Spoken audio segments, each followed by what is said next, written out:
Muy bien, tenemos las 7:06. El ingeniero Henry Kronfle, presidente de la Asamblea Nacional, está con nosotros. También Henry Kronfle es precandidato a la presidencia de la República por el Partido Social Cristiano y está con nosotros. Henry, ¿cómo está? ¿Me escucha? Lo escucho muy bien, Jimmy. Un gusto saludarlo. Buenos días. Muchas gracias. Gracias por la entrevista. Ya lo noto medio difónico, que ya está recorriendo, ya está hablando con la militancia, ¿o qué? Me quedo difónico, no sé por qué, pero bueno, espero no enfermarme. Eso es lo principal. Oiga, la primera curiosidad, Henry, es, ya vamos a hablar del tema estrictamente de su candidatura. Si usted tiene que retirarse de la presidencia de la Asamblea para ser candidato, si efectivamente eso se concreta, se da, ¿cómo va a ser el proceso de sucesión? Porque entiendo que el señor Recalde está de candidato, no sé si la primera vicepresidenta está de candidata. ¿A quién le correspondería ocupar la presidencia de la Asamblea? A ver, esto es muy fácil y muy sencillo. A ver. La fecha máxima de renuncia es el 2 de octubre. Ya. En ese momento, el 3 de octubre, la ley es muy clara, tendría que subir Viviana Veloz como primera vicepresidenta a la presidencia de la Asamblea. Ya. Y dice el reemplazo al presidente, no dice el reemplazo al primer vicepresidente, por lo tanto no es que se sume escalonadamente, eso es totalmente falso, queda abierta la primera vicepresidencia. En derecho público usted puede hacer absolutamente lo que está escrito, no puede ser lo que no está prohibido. Entonces, queda abierta la primera vicepresidencia, nosotros trabajaríamos duro para poder ganar, hay que elegir a un social cristiano que entre en ese puesto. Luego viene la campaña electoral en donde tienen que pedir licencia a los candidatos. En ese momento, la señora Viviana Veloz tendrá que pedir licencia, los miembros del CAL tendrán que pedir licencia a los que vayan a correr y en el caso de que el primer vicepresidente, que vamos a tratar de ver una persona que no tenga, digamos, el deseo de la reelección, por lo tanto no pida licencia, queda encargado de la presidencia. Encargado, como cuando uno se va de viaje y encarga la presidencia, la licencia queda encargado. Entonces el primer vicepresidente social cristiano quedaría encargado de la presidencia de la Asamblea hasta que culmine el proceso electoral en donde son elegidos los asambleístas. Claro, es decir, usted aspira a que un miembro de su propio partido se encargue, no suelta la presidencia de la Asamblea del partido, el partido. Así es. Ya. Es correcto. Bien, está claro el tema de la sucesión. Igual supongo que habrá alguna polémica alrededor de esto, porque siempre se dan estas cosas cuando se trata de la sucesión en la... Es cumplir con la ley. El que no quiera cumplir con la ley, pues tampoco se lo vamos a permitir, porque hay una mayoría en la Asamblea que va a hacer la ley definitivamente. Ya. Ahora, ¿su candidatura es definitiva, Henry? Le digo con todo respeto, porque hay quienes especulan que a lo mejor en el camino existe la posibilidad de una alianza, por ejemplo, donde usted o quién sabe si otro, pero podrían resignar su aspiración a la presidencia de la República. Por ejemplo, voy a fantasear para apoyar a Topic. ¿Puede pasar? A ver, mire, cualquier persona puede ser candidato como ciudadano y tiene derechos políticos, eso estamos claros. Pero las 6 aliados anunciamos que íbamos a participar con candidatos propios hace meses. Usted lo sabe, eso lo digamos, todo el mundo lo sabe. ¿Por qué? Porque la experiencia nos demostró que es la única forma en que nuestras propuestas concretas de lo que nosotros denominamos el cambio positivo que se hacen en España se cumplan luego cuando se haga gobierno. Entonces, que se hagan realidad. Eso es lo que queremos. Ya no queremos más mentiras, excusas.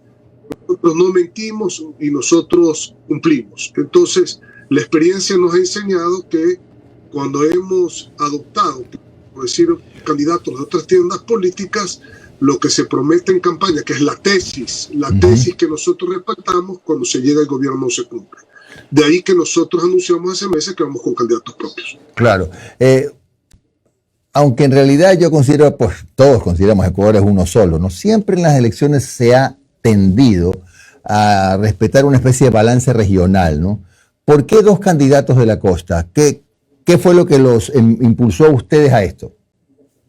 Bueno, usted acaba de contestar lo principal. El Ecuador es uno solo y no importa dónde nace el candidato, en la sierra, en la costa, en la Amazonía, en la región insular, eso no representa el todo el Ecuador. Eso por un lado. Y por el otro lado tenemos una total coincidencia de los objetivos. Hay lealtad entre los integrantes del binomio, eso es muy importante. Hay respeto hacia la mujer por el lado mío. Esto no va a pasar lo que ha pasado ahora. Hay un respeto absoluto. Considero mucho a las mujeres. A Dayana la conozco hace muchos años y hemos conversado y las especialidades de ellas están muy bien concentradas en temas de salud, en temas de desnutrición, por ejemplo, infantil. Ella tiene la ley Pancita Llena. Tenemos temas, maneja muy bien el tema de educación. Usted sabe que viene de una familia de educadores. Su padre ha sido hasta rector de las universidades y canciller de otras. Es una mujer que conoce muy bien el tema ambiental, por ejemplo, en la utilización de plásticos de un solo uso. Ella fue muy proactiva cuando se implementó eso en Guayaquil. Es decir, el tema de educación, el tema de Amiga no está sola, que ella manejó en contra de la violencia, de femicidios y violencia contra la mujer. Entonces, tengo absoluta tranquilidad porque nos conocemos muy bien, absoluto respeto, hay una absoluta armonía, hay lealtad y nos complementamos muy bien en las especialidades de cada uno. Bien, entonces, por lo que lo escucho, es un hecho que ustedes van a ir con candidato propio, que no hay la posibilidad de alianzas. Ahora, perdóneme que insiste en lo mismo. No, hay la posibilidad de alianzas. Pero con otros, no con Topic. No. Lo que digo es, nosotros vamos a ir con candidato propio, vamos a estar abiertos quien se quiera sumar al partido. Eso es lo importante, porque lo que no queremos caer es en tener un candidato que mañana prometa una cosa, no se comprometa, llegue al poder y no se cumpla la tesis que tanto hemos defendido nosotros y que en el pasado por eso hemos hecho ese tipo de alianzas con otros candidatos. Henry, usted escuché que usted decía el día de la proclamación que usted plantea que en el camino de los 4 años, si llega a la presidencia, va a reducir el IVA al 10%. Mi gran pregunta es, en medio de esta gran crisis, perdón la redundancia, gran crisis económica de una deuda externa tan elevada de más de 80.000 millones de dólares, ¿cómo va a hacer usted para manejar la crisis fiscal bajando impuestos? Bueno, nosotros conocemos muy bien, con mucha experiencia, ya tenemos en todo lo que se tiene que hacer en el Estado para poder realmente generar más recaudación, porque la confusión que existe en el Ecuador es que cuando se bajan los impuestos se baja la recaudación, y es al revés. Cuando se rebajan los impuestos aumentan las recaudaciones porque la gente tiene más dinero para gastar y para comprar. Los que venden más y el gobierno recauda más sin subir o poner más impuestos. También cuando hay necesidad de crear tasas, por ejemplo, contra una prestación de servicio, la reacción del ciudadano es distinta porque recibe a cambio un servicio de calidad. ¿Me explico? Cuando usted paga un impuesto, a veces usted no sabe ese impuesto dónde se fue. Bueno, casi nunca sabe dónde ese impuesto se fue o cuál es la contraparte contra ese impuesto. Entonces, no se trata de no pagar, al contrario, se trata de que el pueblo pueda usar su dinero con prioridad, teniéndolo en su bolsillo, y se trata de priorizar. Usted me mencionó una deuda de 84.000 millones de dólares, sí, pero hay que atender primero, discúlpame, a los enfermos, que se tienen que curar y que no se mueran. No existe un programa para atender, no tenemos ninguna rendición de cuentas sobre la contribución temporal de seguridad, por ejemplo, que se implementó en la Asamblea Nacional para que baje la inseguridad en el país. La educación, otro tema que tenemos que priorizar. Entonces usted no puede estar pagando, no digo que no se tenga que pagar, se tiene que pagar, pero tiene que haber una priorización sobre lo que paga en la deuda interna, en seguridad, en educación y obra pública frente a lo que se paga a la deuda internacional, y esto se logra con crecimiento económico, apoyando al sector productivo y logrando inversión. Y hacia ahí es donde vamos a apuntar, el crecimiento de la economía. Ingeniero, buenos días. Omar Jaén le saluda. ¿Cómo ha estado? Gracias por su tiempo. Ingeniero, le hago una consulta. ¿Qué lo motivó a esta precandidatura? porque se lo digo con toda sinceridad. Es más, yo tengo una apuesta de por medio con respecto a su candidatura. ¿Por qué? Por eso todavía, hasta cuando no se registre, ingeniero, hasta cuando no se registre técnicamente, todavía puedo gozar de mi cabellera. Yo le estoy diciendo que vaya sacando la máquina de Está bien, ya queda sentenciado entonces. Pero ahora, ingeniero, se lo pregunto por qué. Es más, ¿por qué yo hice la apuesta? Porque mire, yo me acuerdo tanto de cuando fue el caso Olón. Usted dice, yo conozco a la familia Noboa, yo soy amigo de la familia Noboa y yo sé que ellos son incapaces de cometer un delito. Asimismo, uno veía que había una muy buena relación entre Daniel Noboa y usted, más allá de lo familiar, sino que políticamente. Pero de un momento a otro, ahora lo vemos como un competidor por el poder contra el propio Daniel Noboa y usted sabe lo que significa una campaña electoral. Por ejemplo, y si se lo menciona entre paréntesis, bueno, ni tan entre paréntesis, a días de la convención del Partido Social Cristiano, ya los medios amigos del gobierno ya le estaban sacando campañas en contra del papá de Dayana Pazley. Y así mismo, cuando salió Topic también le empezaron a dar duro, y cuando salió, entonces, todo enemigo de Daniel Noboa va a ser atacado de esa manera, ¿no? A veces afectando a la honra. Entonces, ¿cómo así decidió usted? Yo le agradezco la pregunta, pero yo soy un hombre ético y mis principios son negociables. Como lo he dicho y lo dije en mi discurso, Dios, patria, libertad, honradez, la familia, la transparencia, son principios inquebrantables. Primero, yo no voy a hacer campaña sucia. Campaña, eso no va a revisar mis redes. He actuado así en mi vida, creo que ya me conocen por muchos años. Segundo, ¿por qué lo importante? ¿Por qué decidir correr? Porque si usted revisa, por ejemplo, todo lo que está saliendo mal en este gobierno, la obra pública, por ejemplo, es de apenas $1 de cada $100 que entregan los ecuatorianos. ¿Cómo es posible eso? O sea, el presupuesto general del Estado es un balance contable de ingresos y gastos en donde los gastos son siempre más altos que los ingresos, ¿no? Por ejemplo, usted vea los sectores productivos. Yo he representado los sectores productivos muchos años y usted lo sabe. Sí. He estado en las cámaras, en los premios. Ya conozco hoy el tejido productivo y conozco también el tejido social de la Asamblea, ya en mi 8º año en la Asamblea. Entonces, hay que apoyar. Los subsidios tienen que ser, por ejemplo, focalizados, ¿no? A los pequeños agricultores, a los pequeños ganaderos, a los pescadores artesanales, a la bombona de gas, como lo dije en mi discurso, el transporte público, ¿no? Pero no se puede, por ejemplo, seguir subsidiando a contrabandistas de combustibles o empresas que se han acogido a los beneficios del Código Orgánico de la Producción, Comercio e Inversiones y a otros en objetivo hacer una inversión rápida que genere empleos y que genere inversión, no se cumple. Entonces, hay unas distorsiones que hay que corregir inmediatamente en el país. Hay que solucionar el problema de seguridad, de salud, de educación, de obras públicas, priorizando el dinero del presupuesto general del Estado en eso y no priorizando pues para pagar, como les digo, la deuda externa. No estoy diciendo que no se tiene que pagar, hay que tener una fórmula innovadora que más adelante la vamos a explicar. Siempre se va a el Estado es uno solo sin importar cuál es el gobierno de turno. Pero ya el pueblo puede sacar más dinero, más impuestos, el pueblo sabe administrar el dinero en su bolsillo mejor que el gobierno, y esto es todo lo que hay que cambiar. Miren los índices de criminalidad, miren el tema de la inseguridad, se necesita una mano dura contra la delincuencia, se necesita no la ha habido, siente que no la ha habido en este gobierno, ingeniero. Es que miren lo que ha pasado con el presupuesto general del Estado, miren lo que ha pasado en Ecuador. Es el país latinoamericano con más homicidios, 44.5 homicidios por cada 100.000 habitantes. No lo digo yo, son las estadísticas internacionales.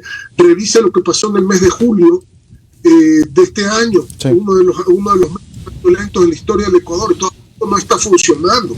Y eso que no está funcionando es lo que queremos justamente cambiar. Ahora, permítame, usted en estos momentos es precandidato, pero a su vez no deja de ser hasta el momento presidente de la Asamblea. ¿Cómo tomar desde la presidencia de la Asamblea esta postura del gobierno de remitir o permitir que sus funcionarios solamente vayan para cosas técnicas? Por ejemplo, el otro día, bien feo ese desplante que le pegó a la Asamblea a la señora Palencia y el señor Lofredo, ¿eh? Bien feo eso. ¿Cómo tomar esa postura? Esto no, se toma muy mal esto porque los mismos voceros del gobierno en su momento dijeron que en la Asamblea, y usted revise por favor las cuentas públicas, que la Asamblea tienen que ir los ministros las veces que sea necesario. Eso cuando están en la Asamblea. Ya cuando están en el gobierno se olvidan de esto. Es decir, hay una suerte de doble discurso. Por eso es que volvemos a decirle, nosotros vamos a ir con candidatos propios porque estamos cansados del doble discurso. Nosotros no mentimos, nosotros vamos a la verdad. Se toma muy feo esto y tendrá que la Asamblea en su mayoría tomar una decisión sobre esta conducta del gobierno. Entonces, esto no es una decisión que se toma única y exclusivamente por parte del presidente de la Asamblea ni del Consejo de Administración Legislativo, es el Pleno que tendrá que adoptar alguna resolución cuando regresemos al receso legislativo. Pero mire, a la gente eso, más que eso, a la gente lo que le importa, y déjeme regresar a lo que le está, el tema de seguridad que es tan importante, ¿ya? Nosotros no podemos, y cuando vamos y recibimos a la gente y sabemos lo que está pasando en el país, el pueblo hoy está tras las rejas, hablemos claro, el pueblo está abarrotado y los delincuentes están libres, ¿verdad? Hay que tener mano dura contra la delincuencia como nosotros siempre lo planteamos, esa siempre ha sido nuestra posición. Tiene que haber un respaldo completo del presidente de la República sin titubear, para que las fuerzas del orden puedan usar legalmente y pertinentemente las armas de fuego y estén protegidos. Hoy se protege al delincuente y no se protege a la víctima. Hay en el sistema judicial los jueces y fiscales corruptos, quienes deben sancionar y no lo hacen a los delincuentes también tienen que ser de alguna manera destituidos. Entonces, hay que luchar contra el femicidio, contra la violencia contra las mujeres. Todas estas cosas son importantísimas que se prioricen en el Ecuador, además de los temas económicos. Porque usted sabe que los temas de seguridad y los temas económicos son los dos temas de los que sufren más los ecuatorianos por la falta de seguridad y por la falta de ingresos, y eso es lo que hay que corregir, digamos, de manera urgente y prioritaria. Finalmente, ingeniero, otra política antes de que Jimmy cierre. A ver, hay mucha presión para lo que es la centro-izquierda por el tema de la unidad, que no se unan y todo, pero yo me pregunto, ¿qué pasa del centro a la derecha? Ayer estaba haciendo un conteo de los 17 binomios. De los 17 binomios, 7 son de centro-izquierda y 10 se los puede ubicar dentro del espectro de la centro-derecha. ¿Por qué hay tanta dispersión entre candidaturas? Hay en estos momentos un análisis y un debate profundo sobre 17 binomios, por el amor a Dios. ¿Por qué no hay unidad? ¿Por qué tampoco del centro a la derecha no hay una unidad para buscar un consenso para una candidatura que enfrente a un Daniel Noboa que está en el poder? Mire, a ver, varias cosas ahí porque es muy importante su pregunta y déjeme ser claro en ello. Primero, muchas de las caras que veo en los binomios, y no voy a personalizar con nadie, son gente que no le he visto hacer política perdidos 4 años, otros 8 años, no le he visto hacer absoluto. ¿Cuáles son las cartas credenciales que le entregan a la sociedad para poderse formular como binomio?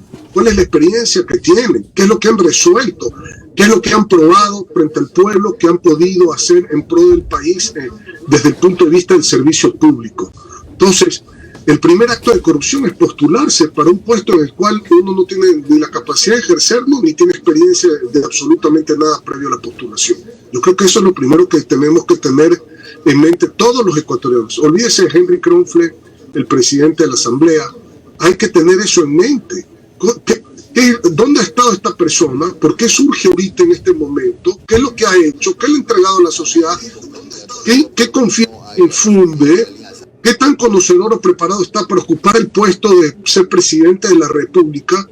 Porque yo no me puedo postular, discúlpeme, para ir a pilotear un avión en una compañía aérea, porque yo no sé cómo pilotear un avión. Yo no soy un piloto a este cargo. Entonces, el primer acto de corrupción que tiene que el país castigarlo en las urnas es, para evitar este tipo de cosas, no darle el voto a aquellas personas que se postulan sin haber tenido ninguna experiencia de ningún tipo y saben muy bien que van a ir a experimentar o que están, discúlpenme, río revuelto, como se dice, ganancia de pescador. Esas cosas hay que tenerlas muy claro como ciudadanía.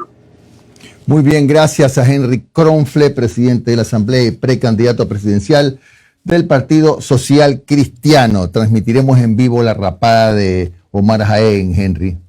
Gracias, muy amable. Invita, por favor, claro, tienes que dar el corte inicial. Gracias, Henry. Chao.